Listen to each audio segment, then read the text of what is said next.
It's Zanzi. Look at Zanzi. She is so outrageously energized because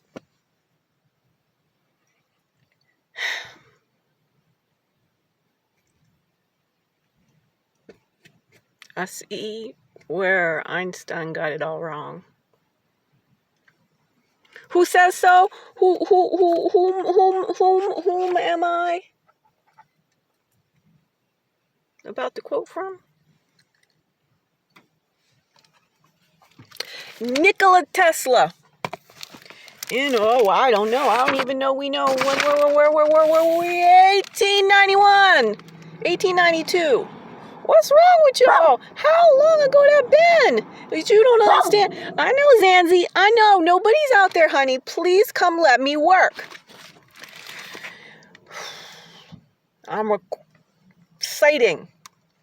As long as the world left him alone in his Manhattan laboratory to pursue his love affair with electricity, will somebody please get me a lab of my own, a philosophical hypothesis generating how bio-electromagnetism causes life? That's good enough. Tesla was the happiest man alive. In the waning years of the 1880s and the early 1890s, he had enjoyed such a brief period. But when he delivered 4 blockbusting lectures in America and Europe in 1891-92, he became, in a matter of months, the world's most celebrated scientist. And his private life was never the same. A weird stork-like figure on the lecture platform in his white tie and tails, I'm being African attire. He was nearly 7 feet tall, for he wore thick cork soles during his dangerous demonstrations. As he warmed to his act, his high-pitched, almost falsetto voice would rise in excitement. The audience, riveted by the cadence flow of words, the play of lights, and magic, would stare as in trance. That's what I'm trying to get you all. Trance states. The language of science then being completely inadequate, Tesla described visual effects in the style of a poet in love, with the sheer dance of flame and light. Indeed, it seemed as if these were significant to him as tapping the energy within. Yet no scientist could fault him on the technical details. Despite the fireworks, philosophy, and poetry, his every scientific claim was based on experiments he had personally repeated at least 20 times. I just done said I'm Trojan giraffe away and it's got 18 lives. At least. Each item of equipment was new, designed by him, and usually fabricated in his own shop. The same demonstration was seldom repeated from one appearance to another.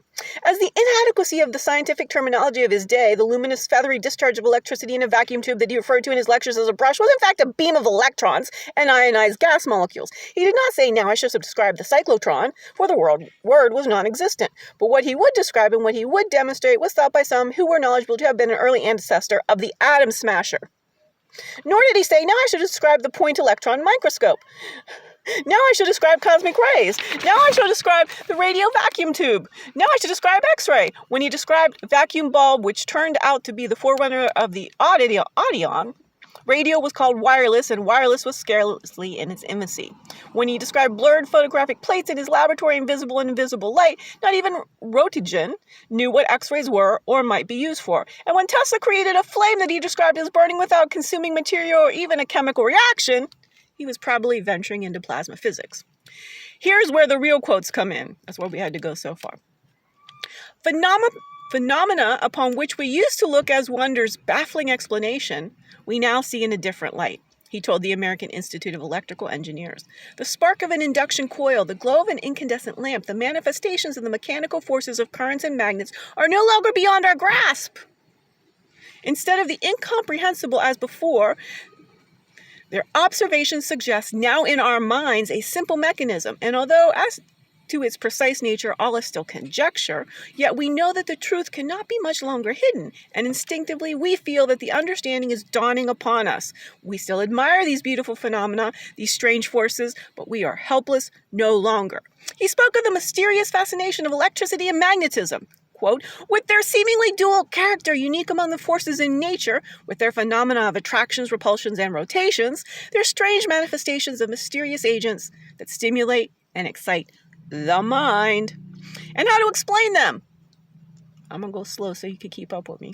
An infinitesimal world where the molecules and their atoms spinning and moving in orbits in much the same manner as celestial bodies, carrying with them and probably spinning with them ether, or in other words, carrying with them static charges, he said, seems to my mind the most probable view, and one which, in a plausible manner, accounts for most of the phenomena observed. The spinning of the molecules and their ether sets up the ether tensions, or electrostatic strain.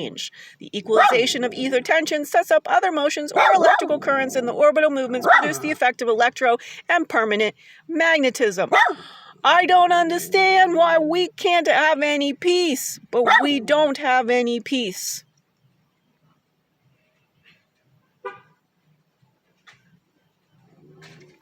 Zanzibar, please.